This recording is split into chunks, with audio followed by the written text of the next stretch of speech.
Hoje em especial, sinto a necessidade de uma palavra, de um conforto, porque estou cheio de dúvidas, de sombras, de saudades do não experimentado. Por mais que eu tente fugir, um mesmo tema o tempo todo me perturba. Eu estou sempre emocionalmente fragilizada, ele vem à tona em mim, a minha família. O meu pai nunca se importou comigo. Obrigou-me a carregar um sobrenome que serve apenas como peso, tentou comprar-me aos 6 anos de idade com uma boneca, aos 15 com um anel. Um trio feminino cuidou de mim ao longo desses 23 anos, tia, avó e mãe. Papéis distorcidos que não consigo compreender. E esta é a maior razão do meu dilema, padre. Aquela a quem foi conferido o papel maternal por vias biológicas nunca teve tal representação na minha vida.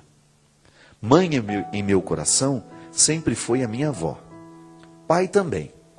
Nunca fui chamada de filha por ninguém. Desconheço o que seja um cafuné antes de dormir. Quando as coisas não vão bem, penso na grandiosidade de uma simples intercessão da mãe por uma filha.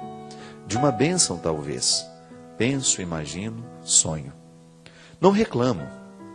Também agradeço. Não reclamo apenas, eu também sei agradecer. Afinal, tenho uma avó muito especial, mas que deseja ser avó, pois quer ver a filha exercer seu papel de mãe.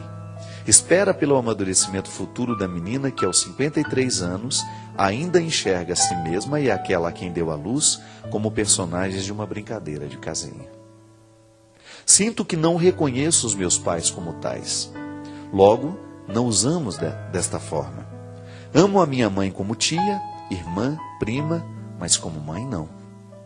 Quanto ao meu pai, não o desejo nada de ruim. A ele apenas a minha indiferença. É o melhor que consigo lhe oferecer após tantas decepções. Pergunto-lhe, padre, é possível que o meu amor e louvor a Deus sejam sinceros se não sou capaz de amar essas criaturas cuja herança genética está disposta em mim? Por muitas vezes questiono a possibilidade de alcançar intimidade com Deus se não sou capaz de um sentimento tão natural, mas que para mim assemelha-se ao arco-íris que tanto aprecio, entretanto, nunca serei capaz de alcançar. Peço sua bênção com todo o meu carinho e admiração filiais. Claro, não vou dizer o nome da pessoa, mas veja bem, minha filha. Primeiro, obrigado pela sinceridade e pela riqueza da sua partilha. E eu faço questão de ler este e-mail, minha gente, porque ele tanto pode ser curativo, isto é, pode nos ajudar a curar as feridas do nosso coração, sobretudo no que diz respeito aos nossos relacionamentos, como ele pode ser também um e-mail preventivo. Eu tenho muito medo. Tenho muito medo com a forma com que as famílias estão sendo gestadas nos dias de hoje. Tenho muito medo dessa antecipação, dessa maternidade muito cedo, assim como eu falava ontem no show de Aparecida, para quem pôde acompanhar. Tenho muito medo dessa maternidade que se resume a ser uma função biológica. Isto é, pariu, colocou o filho no mundo, mas não cresce um vínculo, não se estabelece um vínculo de responsabilidade que a maternidade precisa ter. Minha filha, a primeira coisa, você precisa livrar-se deste peso. Amor não é uma obrigação. O amor, ele nasce de um processo natural da vida. Não adianta nada eu dizer para você assim, olha, você tem que me amar. E eu sei que às vezes o vínculo biológico, ele se impõe a nós como uma obrigação. E é natural que a gente viva o peso dessa imposição, porque isso faz parte de uma cultura. O meu irmão está aqui do meu lado e eu preciso amá-lo. Só que a gente precisa entender que muitas vezes o amor, ele passa também pelo contexto da nossa razão. Pode ser que você tenha dificuldade de amar a partir do sentimento. Como é que eu posso amar o outro a partir da razão? Quando eu descubro que eu não tenho nenhum sentimento que me aproxima dele, mas ao mesmo tempo eu racionalizo que eu preciso respeitá-lo. Ao mesmo tempo eu racionalizo que eu preciso ter pelo menos um vínculo respeitoso por ele. Agora, a obrigação não pode ser o peso. Porque se você considera o vínculo como um peso, quanto mais você tentar amar, mais você vai rejeitar. Porque, infelizmente, você é fruto de uma história que você não escolheu. Mas agora você precisa resolver este impasse dentro do seu coração. Você agora precisa reacomodar essas pessoas na sua vida. Então, reacomodando essas pessoas na sua vida, você vai conseguir ser honesta com você mesma. E até mesmo dizer para essas pessoas: olha, você é meu pai, mas eu não o interpreto como meu pai. Me desculpe. Às vezes, minha gente, quando nós verbalizamos essa situação, nós começamos a consertar dentro de nós o sentimento que estava estragado, e nós começamos a viver essa dimensão racional do amor, porque nós até colocamos o outro no lugar certo, não é verdade? Por mais doloroso que seja, às vezes o outro precisa escutar isso de nós. Olha, nós temos uma obrigação biológica, mas se a gente não fizer esta obrigação ter um colorido a mais, isto é, se a gente não partir para a construção de um vínculo que seja superior a esta obrigação, a gente vai correr o risco de ficar a vida inteira ao lado um do outro, vivendo uma obrigação que não realiza, que não faz crescer, e que com o tempo pode virar desrespeito.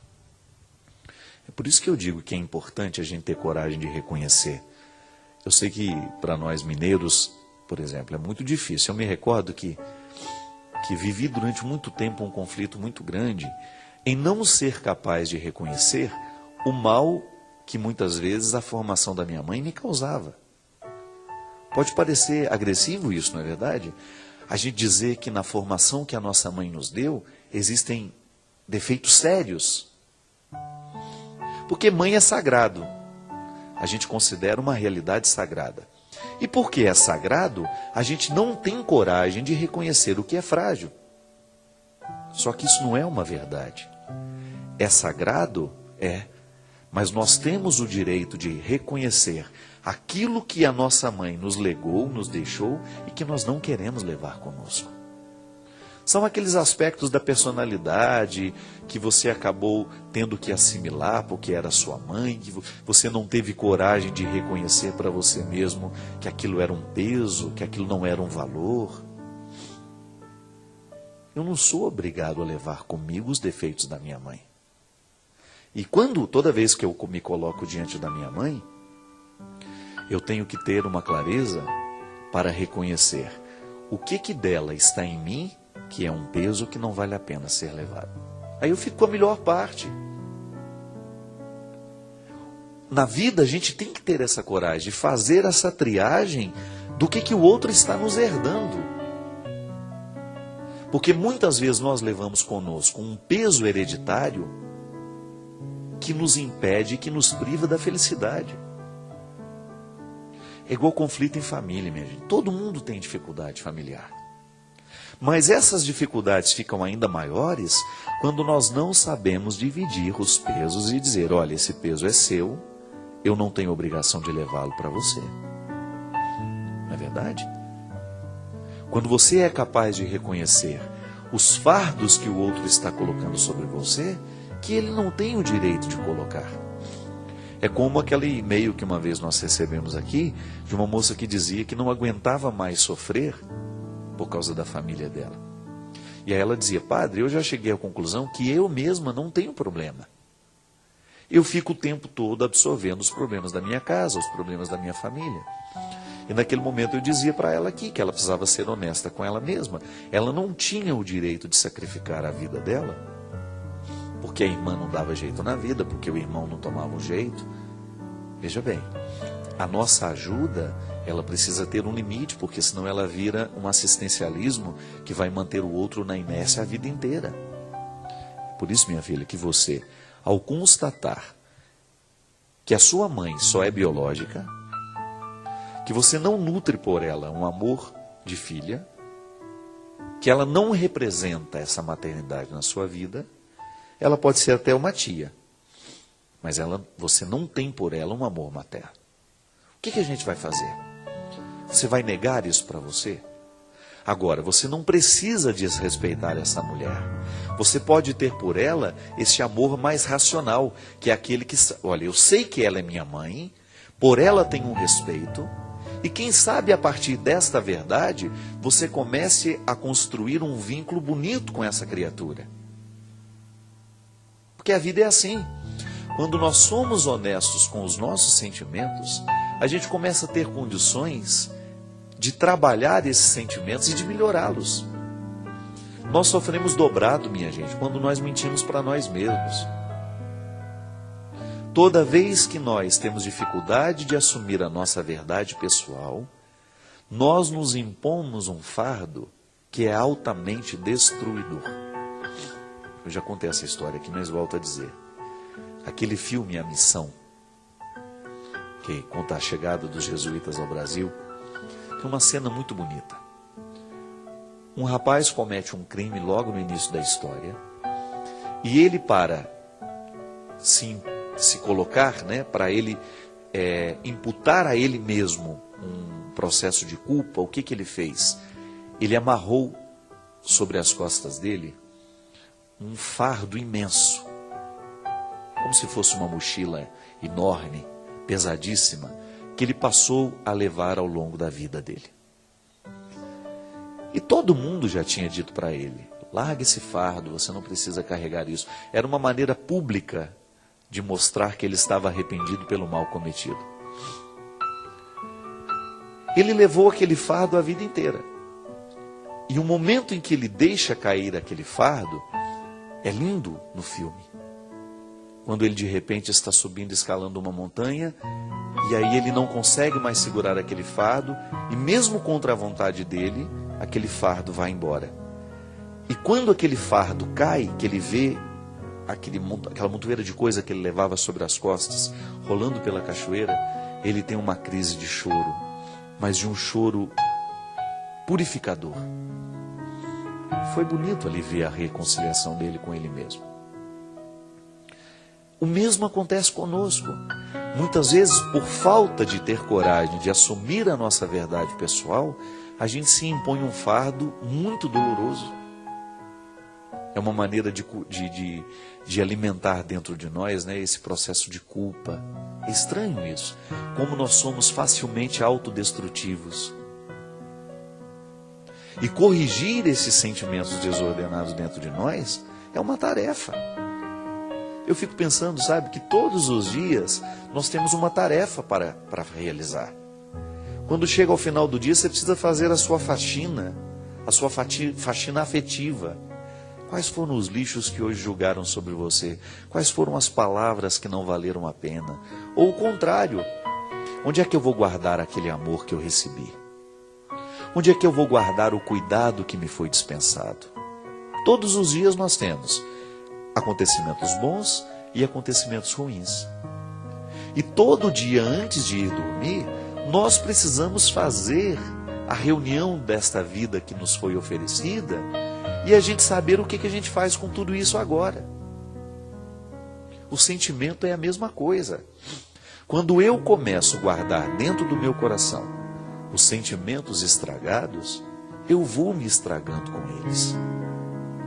Por isso, minha filha, que você não precisa ter medo de reconhecer que você não ama sua mãe como mãe, mas a partir desse reconhecimento, você precisa se comprometer por causa de você mesmo, antes de ser uma situação que diz respeito a ela. É o seu conforto antes de qualquer coisa. Você acomoda a sua mãe aí, a partir desse amor mais racional. Tudo bem, ela é minha mãe de sangue, eu preciso respeitá-la.